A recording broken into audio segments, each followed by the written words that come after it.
The Hare and the Tortoise. Hello, this is Natasha, and I'm dropping by with a famous fable by Aesop.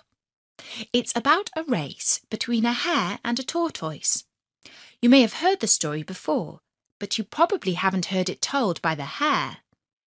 He's here to give us his version of that famous event that happened quite a long time ago now.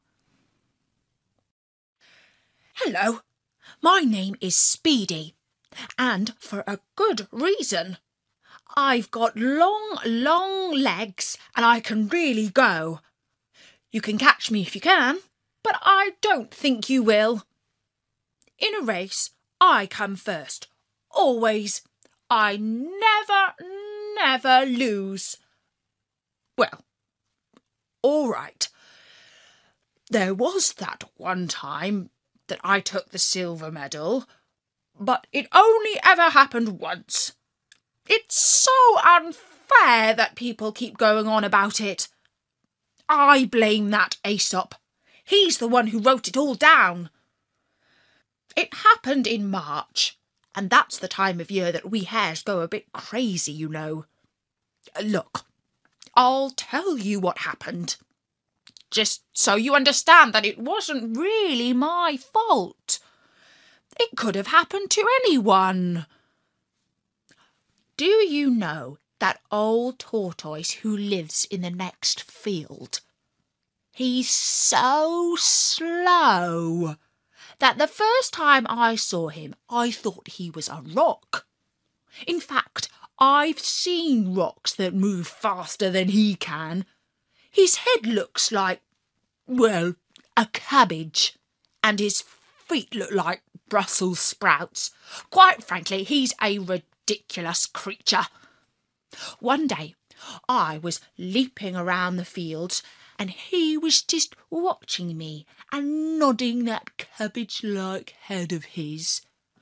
I bounced up to him and said, "Come on, you lazy old thing. Is that all the exercise you take, just nodding all day long? I'm surprised you don't nod off to sleep." The tortoise didn't answer. His mouth was full of grass and he was chewing very slowly. Just then, the fox popped out of the hedgerow. He scratched his flea bites and said, "Don't you know that the tortoise hibernates?" "Hiber-what?" I asked. "Hibernates," said the fox again. "It means that he goes to sleep for the whole winter." "Sleeps for the whole winter?" I said. "That's incredible. He must be the laziest creature alive. In fact, it's hardly fair to say he is alive. If he was dead, it'd be hard to tell the difference." It was all too easy to mock the tortoise. He couldn't even be bothered to stick up for himself. He just kept on munching so slowly. But the fox, who is a big know-it-all, replied for him, "Most likely he will be around after we're both long gone. Tortoises can live for over 100 years. 100 years? I exclaimed, just nodding, chewing, and occasionally plodding. I'd get bored out of my mind. I have to run and jump and win races. If you've got speed, then you can really know that you're alive." Then that wily old fox said, "I'll lay a bet that the tortoise can beat you in a race. Not a quick dash, of course. He's hardly a sprinter, but a proper race over a good distance. Say, up to the top of that hill and back. I don't believe you'll beat him in a race like that. "Pah!" I said. "I'll beat that old tortoise over any distance, any day, any time." And that's how I got myself into that infamous race with the tortoise. The fox arranged it all for us the next day at noon. The sun was high in the sky, and the heat was scorching. It was more like summer than spring. All the local creatures came to see the fun. The crows cawed, and the cows munched like they normally do. But you could tell that something interesting was going to happen, because they were swishing their tails, and not just to keep the flies off. It was the biggest thing to happen round these parts for ages. Of course, almost everyone was backing me to win. You only had to look at me, lean, fit, with a terrific bounce in my step. And then look at him, old cabbage head, with a great shell on his back. I was the clear favourite. Only the fox was backing the tortoise. He was taking bets off his cronies, the badger and the rat. If I won, he would have to do them a month of services and favours. And if the tortoise won, they would have to work for him for the whole month. The badger and the rat thought the fox must have gone soft in the head to make such a silly bet. At last, the fox called out, "Ready, steady, go!" I hung round for a moment to see the tortoise lumber off the starting line, but he was taking so long about it that I got bored and shot off towards the hill. I was flying across the field, but I must say the hill was a long way. Even I couldn't get there in a moment. At the end of the field, I looked over my shoulder and saw that the tortoise had hardly got started. I'd say his top speed was about 1 mile per week. I had no doubt at all that victory was mine. I crossed another 3 fields, and at last I got to the hill, and I started to make my way up. It was tougher going now, and my legs were starting to feel less springy than usual. I took another look back and saw the tortoise was only halfway across the first field. I decided to stop for a breather and a bit of a chuckle. How did the fox ever think that old Cabbage Head could beat me? Doesn't he know that I'm speedy by name, speedy by nature? And I thought he was smart. In fact, just to show him how confident I was of winning, I sat down.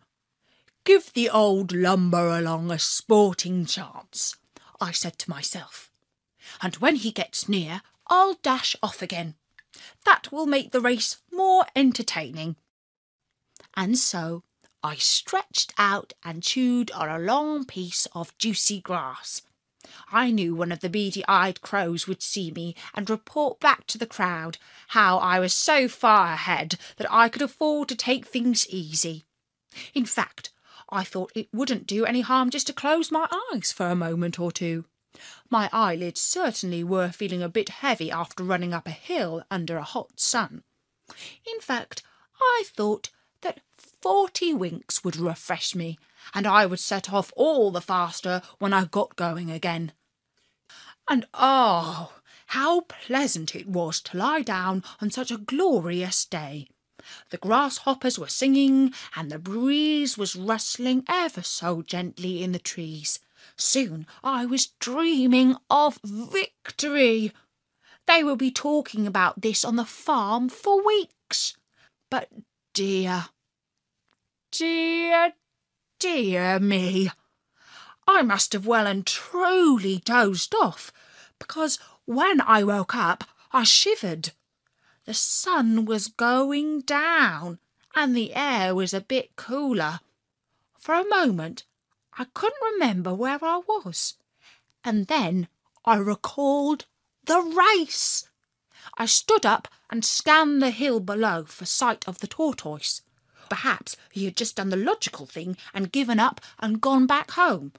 So I started to jog up to the top of the hill and then run gently back down again.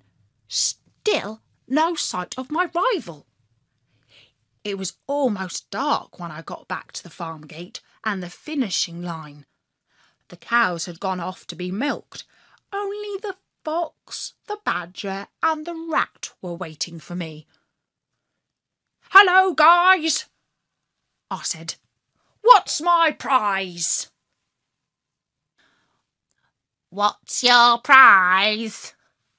said the badger. "Your prize is that we are working for the fox for a month." "Grrr!"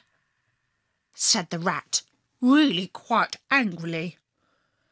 "You've well and truly let us down. You might be speedy by name, but you're dead lazy by nature. Beaten by 100-year-old slow coach. It's disgusting, truly disgusting." Only the old fox had a sly grin on his face. "Thank you, Hare," he said. "You've proved me right, as I usually am. The tortoise plodded in home just over an hour ago. It only goes to show that slow and steady always wins the race." And so, now you know all about the one and only time that I came less than first in a race. Of course, you shouldn't go supposing that the tortoise is faster than me. It was just a one-off kind of disaster. I mean, oversleeping like that. It could have happened to anyone. I'm still the fastest creature on the farm, and don't let anyone tell you different. Well, I must dash. No time to hang around chatting like this. Catch you later. And that was the story of the hare and the tortoise, as told by the hare. And don't forget, there are loads more stories on storynori.com. So until next time, from me, Natasha, bye-bye!